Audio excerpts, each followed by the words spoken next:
J'espère que ça tourne. Bonjour, Monsieur François Lombard. Bonjour. Voilà, aujourd'hui, vous avez parlé de part et d'autre de ces élections qui sont en voie de préparation. Moi, une question depuis hier, je constate que, en écoutant la radio, que Monsieur Hippolyte Kanambe Joseph a donné 5 millions de dollars au lobbying juif, d'après ce qui s'est passé à l'émission en direct, pour entrer en sourdine pour rester au pouvoir, d'après ce qui était dit là-dedans, dans cette émission. Pensez-vous qu'il a vraiment envie de partir ou pas? Parce que quand il achète le lobbying pour pouvoir, c'est pourquoi c'est pour pouvoir rester au pouvoir. Donc, est-ce que votre effort ne sert peut-être à rien, vu que la personne avec qui vous dialoguez, pour le moment, n'entend pas partir? Le président Kabila n'entend pas partir du pouvoir, ce n'est pas une information, ce n'est pas un scoop. Madame, depuis 2003 à Saint-City, nous-mêmes, et j'en étais, François Mamba était là, à côté de Jean-Pierre Bemba, les candidats et les autres, du MLC, nous savons exactement ce que nous avons mis dans ce que nous appelons aujourd'hui le pacte républicain, dûment coulé par la suite dans notre Constitution et verrouillé par l'article 220. C'est pas pour rien que, après avoir considéré qu'il fallait donner la paix au Congo, les gens ont déposé les armes, rappelez-vous de l'époque. Après avoir considéré qu'il fallait donner de la stabilité à notre pays pour que nous puissions être en mesure d'apporter des réponses économiques et sociales à la population, il fallait mettre des verrous, il fallait mettre des garde-fous. Mettre des garde-fous, ça veut dire qu'on n'a pas totalement confiance, voire on n'a pas confiance. C'est pour cela qu'on a dit, non seulement qu'un président de la République en République du Congo, c'est 5 ans minimum, 10 ans maximum, mais on l'a coulé, on a verrouillé ça par l'article 220. Cela signifie quoi? Cela signifie ce qui est dans l'article 64. Il faut avoir une lecture combinée des articles de notre Constitution pour savoir exactement ce qui a été fait et comprendre ce qui est en train de se passer aujourd'hui. Je répète, ce n'est pas quelque chose qui nous tombe du ciel. Nous l'avions prévu. Qu'il était possible, hélas, que celui qui serait arrivé en position d'être président de la République puisse refuser de partir.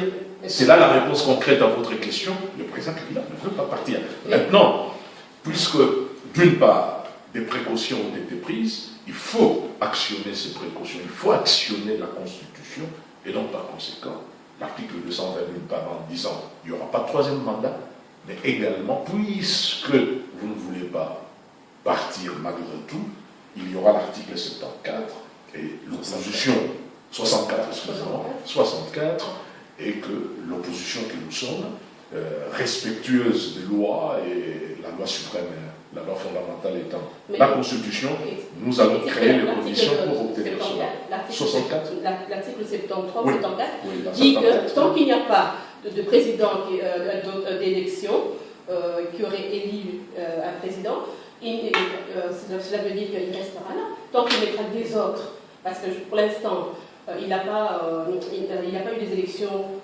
pour 2016. Et maintenant, nous sommes déjà en mai. Tout est en train, rien n'est encore préparé. Donc, tant qu'il n'y a pas d'élection, il est toujours là. Ah, oui. Non, ce n'est pas ce que... Ce n'est pas... 73 ou 74 le dit. Madame, permettez-moi d'éclairer ceux qui nous suivent.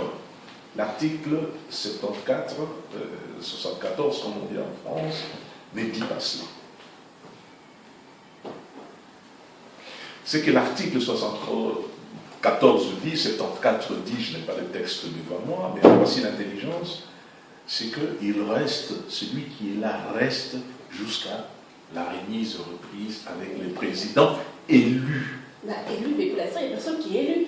Et tous les barrages sont mis là pour qu'il n'y ait personne qui soit élu.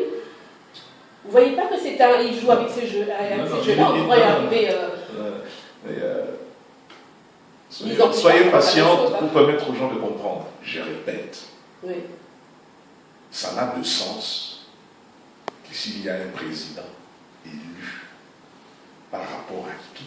C'est lui qui est là, attend de faire la remise de reprise. Exemple. Donc, 64, donc viens là. Avant de poser une question, permettez-moi d'y répondre. Oui, okay. Si vous prenez, par exemple, les États-Unis, à partir de quel moment ils ont un président élu? Et à partir de quel moment il y a remise et reprise? Ça se passe en novembre. Et l'autre séquence, la fin de la séquence, c'est au mois de janvier. Voilà ce que notre article 74 dit. C'est exactement cela. Ça veut dire qu'au point de départ de la mise en œuvre de l'application de l'article 74 se trouve un président élu. Maintenant, ce que le président Kabila a fait, c'est quoi? Il n'y a pas de président élu. Alors, ce qui est tout à fait clair, dès lors qu'il n'y a pas de président élu, l'article 74 ne s'applique pas. Puisque pour que tu puisses appliquer l'article 74, il te faut un élu et une distance, un délai entre le moment où celui-ci est élu et le moment où il prend les pouvoirs. C'est comme aux États-Unis. C'est très précisément ce que l'article 74 dit. Donc, aujourd'hui, d'une manière abusive, tendancieuse et finalement totalement illégitime, on nous brandit cette interprétation éhontée qu'on prête à la Cour constitutionnelle. Je dis qu'on prête parce que là-dedans, il y a des gens comme Vundov et tout ça, etc., qui vous disent nous, on n'a rien à voir avec ça. Et donc, je répète, pour la bonne compréhension, l'article 74 ne peut s'entendre que s'il y avait un élu. Puisque nous nous trouvons dans une situation où il n'y a pas d'élu, il n'y a donc pas matière à appliquer l'article 74. C'est pour cela, quand vous voyez dans les documents préparés, le travail préparé par le Rassemblement, vous avez eu mon collègue César, c'est un rédacteur de ce document, vous verrez que nous parlons de régime spécial. Alors, il y a eu des gens pour dire, ah oui, mais c'est comme cette affaire, mais c'est cela que ça veut dire spécial, pourquoi? Parce que nous nous trouvons dans un cas de figure qui n'est pas dans la Constitution.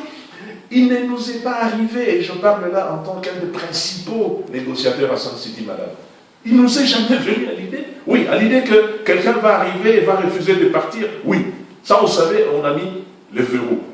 Mais à l'idée simplement que il n'y aurait même pas d'élu du tout, et tout ça, etc. Personne n'imaginait ça. Ça ne se trouve pas dans notre Constitution. Et donc, par conséquent, il faut apporter une réponse idoine au sens de spécifique, au sens de spécial. Et c'est pour ça que nous avons parlé de régime spécial. Donc, ici, nous disons ceci.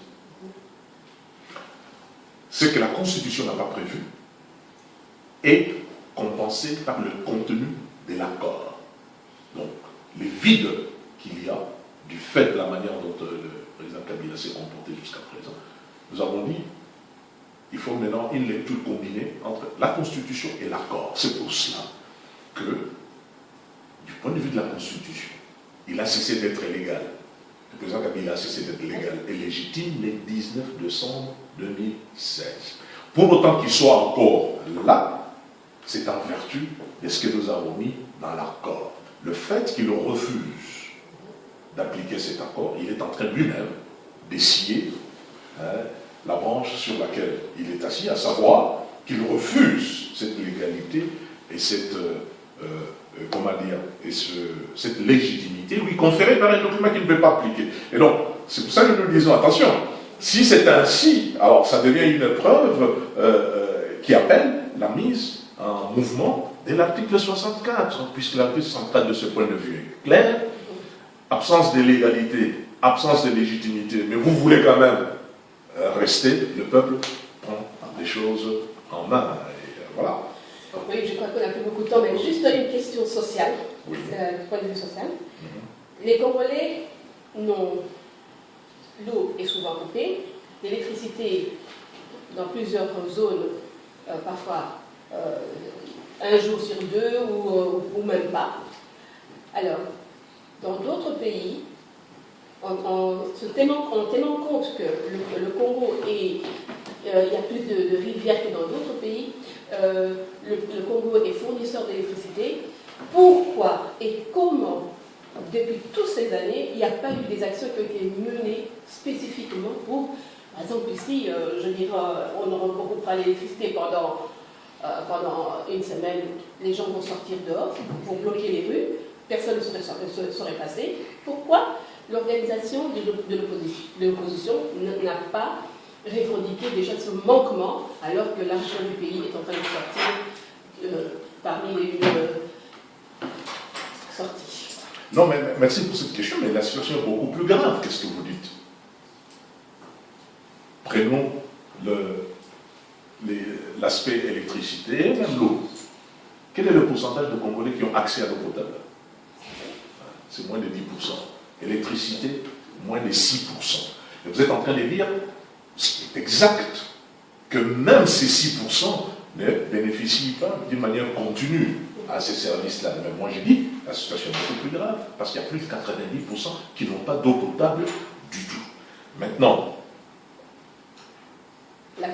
l'action politique. Oui. Ce que nous disons aujourd'hui, c'est que tenant compte de la manière dont notre pays a été gouverné, ou l'absence de gouvernance, au sens de bonne gouvernance, depuis des décennies, il est peut-être temps aujourd'hui que nous puissions changer notre fusil d'épaule. Convenons une bonne fois pour toutes que tu agisses bien ou mal. Parce que tout commence par là, madame. Tout commence par là. Au bout de 10 ans, que vous ayez triché ou pas, pour vous c'est fini, il faut qu'il y ait une alternance. Qu'est-ce que nous sommes en train de rechercher à cela? C'est de ne plus vivre des situations où des gens arrivent en situation de pouvoir, ne font rien pour la population, voire font exactement le contraire, et se permettent de rester là pendant des décennies. Si déjà nous stoppons cela, toute personne arrivée en position de M. le Président de la République, qui sait à l'avance que dans 5 ans je serai jugé, et dans 10 ans, quoi qu'il arrive pour moi c'est terminé, aura peut-être à l'esprit. C'est une erreur justement que font les hommes politiques, d'attendre les 5 ans. Logiquement, quand ça ne va pas ici en Europe, les gens revendiquent et même démissionnent. Voilà, il n'y a jamais eu d'émission pour tel fait qui n'a pas été bien fait au Congo. Donc il y a des petites échelles qui sont peut-être pas très significatifs. Il y a eu des hommes et des femmes pour prendre les responsabilités de ce point de vue-là. Ce que je veux simplement dire, il y a un début en tout.